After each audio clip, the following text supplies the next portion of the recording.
Assalamualaikum warahmatullahi wabarakatuh. Hari ini kita akan belajar untuk menentukan pH. Jadi pH ini adalah indikator dari derajat keasaman suatu larutan atau suatu benda. Jadi kalau seandainya benda itu punya pH antara 1 sampai dengan 7, berarti dia masuk dalam larutan asam. Tapi kalau seandainya dia punya pH dari rentang 7 sampai dengan 14, dari rentang 7 sampai 14 berarti dia basah ya gitu.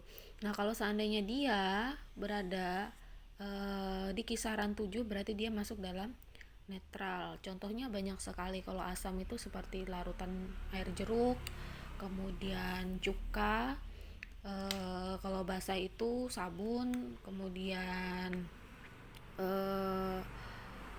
kapur itu masuk dalam basah.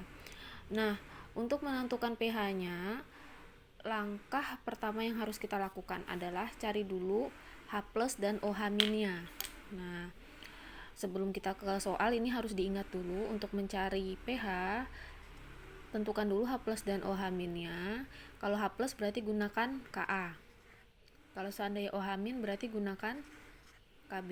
Sedangkan untuk pH-nya itu nanti kalau seandainya kita mencari pH berarti gunakan H+ dari sini.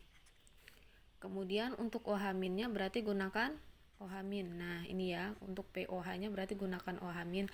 Nah, kalau seandainya salah satu dari pH atau OH- yang kita sudah ketahui, kita bisa gunakan persamaan ini. Ini adalah hubungan antara pH dan OH-. Jadi ini sama dengan pH 14 min POH gitu ya.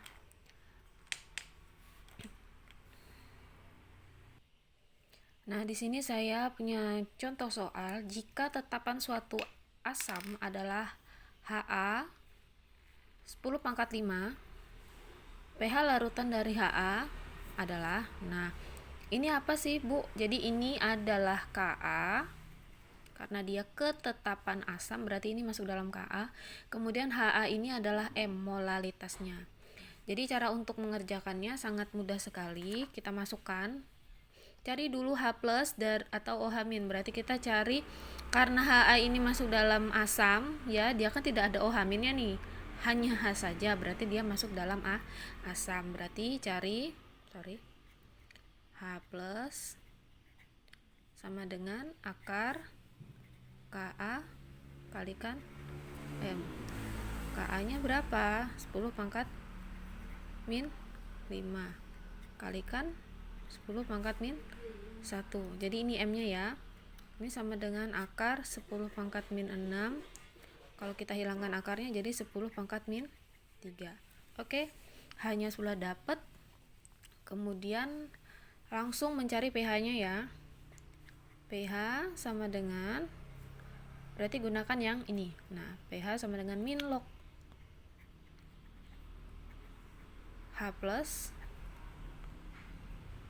min log H+-nya 10⁻⁻3. Kalau ketemu bersama seperti ini berarti pH-nya langsung aja ditulis 3, karena min log 10⁻⁻3 itu sama dengan 3. Berarti pH dari larutan Ha dengan ketetapan asamnya 10⁻⁻5 dan larutan molalitasnya 0,1 itu adalah 3 ya. Nah, kalau ditanya POH-nya berarti berapa? Berarti POH-nya sama dengan 14 dikurang 3 sama dengan 11. Tapi karena ini asam berarti hanya sampai sini saja ya. Ini hanya permisalan saja kalau suatu saat ditanyakan POH-nya. Ya, ini adalah contoh soal berikutnya. Jika harga Kb NH3 sama dengan 2 kali 10⁻⁵, maka pH larutan NH3 0,2 molalitas berarti berapa? Nah, silahkan dicari, dikerjakan, kemudian kirimkan ke Google Classroom. Sekian, assalamualaikum warahmatullahi wabarakatuh.